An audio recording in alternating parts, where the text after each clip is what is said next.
Yeah. Now Ronda's got her return fight coming up. I don't know if I've ever really in person seen a knockout as brutal as what I saw in Australia.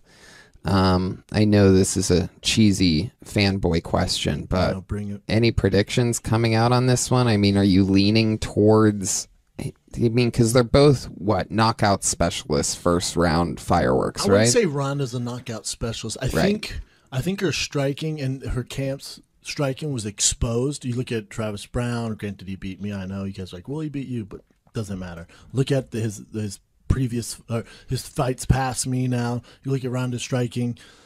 Anyone out of their camp, it's not very good. I wouldn't say her striking's world class. If she lands, because she's a strong girl, you're in trouble. Mm-hmm. Amanda Nunes is a knockout artist. That's the difference. I never bet against Ronda. The thing that scares me a little bit about her is you look at a real fighter, a guy like Conor McGregor. When he lost his belt when he lost to Nate, he was like, I want to fight tomorrow. Mm-hmm. Give me that fucking fight back, man. Mm-hmm. And was begging him. His team was like, don't take that fight. That's a bad fight for you. He goes, no. I want to fight him. I'm fighting him at 70 just to prove to doubters I can do it. That's what you want out of you. If you're a manager, if you're a fight promotion owner, that's what you want. What scares me about Ronda is, I mean, she went MIA. She blamed on the media. It's like, well, that same media turned you into who you are. Right. But when it doesn't go your way and you want to be a negative and dark person, when you lose, this is what happens. Yeah. If Floyd Mayweather was ever to lose, right, it'd be the only thing close to what Ronda's experienced. Yeah. So her taking this time off, it's a little scary. And in her interviews, I don't see him. Someone told me she said something like, this is one of my last ones. Mm-hmm. Whenever a fighter even hints at this might be the last one, they're 1 foot in, 1 foot out, or both feet out. Right. Ronda's so technical, and the women's division has a long ways to go to catch up with men. But if men say that, they get absolutely annihilated. If I hear any of that, I always take the other guy if I'm betting on it. So style-wise, this fight for Ronda to come back is a good one.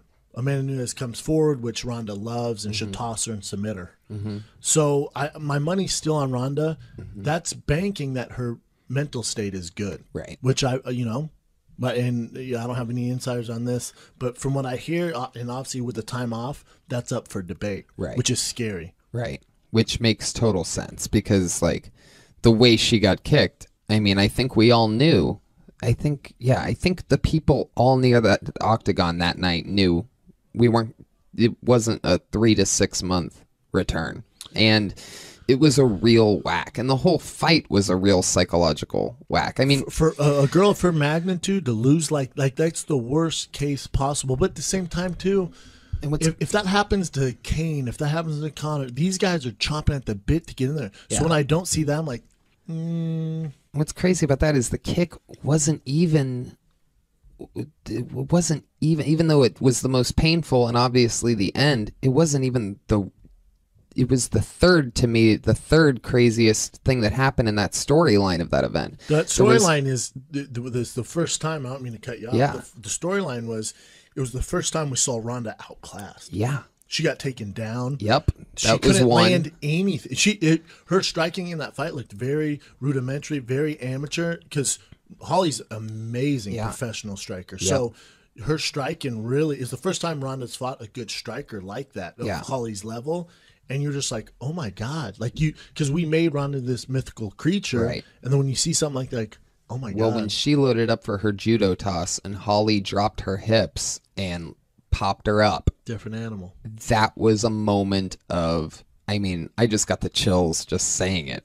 It was like, again, that was in my, it is sort of funny, as stupid as it sounds, like when you are that close to the octagon, not everything always happens on your eighth of the octagon, you know what I mean? But it seemed like everything was right in front of me. And I'm telling you, that takedown, the momentum shift, the feeling in the air of like, whoa, it's so pro wrestling. In pro wrestling, no matter how long, the bigger matches, in the end is always worked out. Yes. They load up their finisher, whoever's going to lose, and then it gets reversed, and it's this huge thing because, and then, back and forth, momentum. That was one of those moments where it's like, oh shit, She's loading up for her toss. Holly's feet are going to flip over any second now. And just, whoa, boom. Yeah. And it was one of those moments. Also, the other one being when Ronda was charging so hard like a bull and missed that right hook. And, like and her knee went down and she turned around. That was another moment where it was just like, we are witnessing history. Yeah, I think, I wish her the best. I hope she wins. I think if she was in a dark place before she loses again, like gets starched by Amanda Nunes, where she it'd be bad. I got news. So I just hope for her sake, because Amanda Nunes seems like mentally she's all set. For Ronda's sake, I hope she wins. I hope she wins. But then what? Then what? Then you got Cyborg looming in the dark. God. Ain't no one trying to fight her. No one. That's the you one. And I would have our hands full if she walked in right now. I was like, yo, is this Tony talking all that shit? Yeah. I'm like, God damn, Tony. All right, help me out. I know. I'd be fucked. I had to think about that.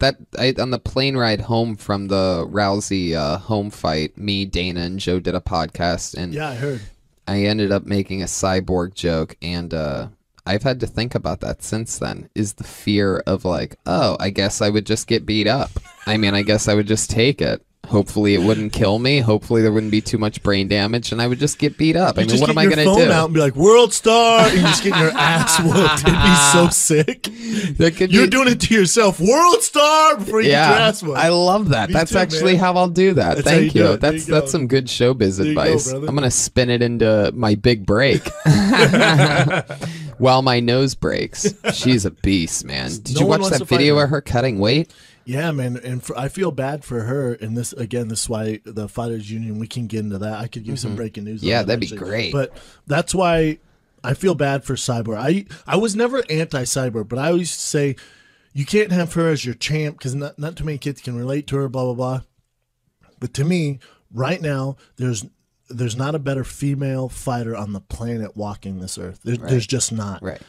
But because she probably starts every girl they have in the division. Yeah. Holly's probably the toughest matchup for her just because of her style, but I don't see her getting it done against Cyborg. But they don't give Cyborg any publicity. They give her no help, no publicity. They create a division for Ronda. They won't do it for Cyborg. Why though, man? Right. Because Cyborg, she's not a cute blonde girl who's probably going to make it to Hollywood. She's just not. Yeah. That's the way the world works. I'm not going to be a polo rider. It's just that it sucks, but that's the way the world works. So for her, I think the UFC could build another division. They could have her do super fights, but you can't force that. And if you watch that video that you're talking about where she's cutting weight and she's literally on her deathbed. Oh yeah. They would never do that to anyone else. Right. And she's this phenomenal talent. Right. Nice girl.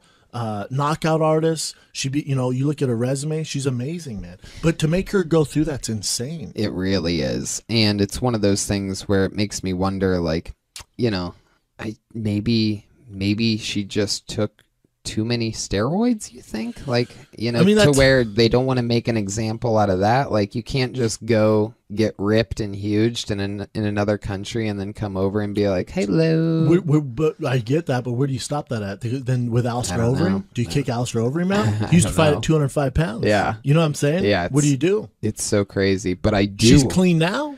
That's all we care about, yeah? That's true. Because if you're going to go, well... She doesn't even have fucking water in her body when she cuts that weight. It's amazing. Have a slice of apple. She can't do anything. So, where do you stop at? But as of now, she's clean. She's passed USADA testing. So you got to...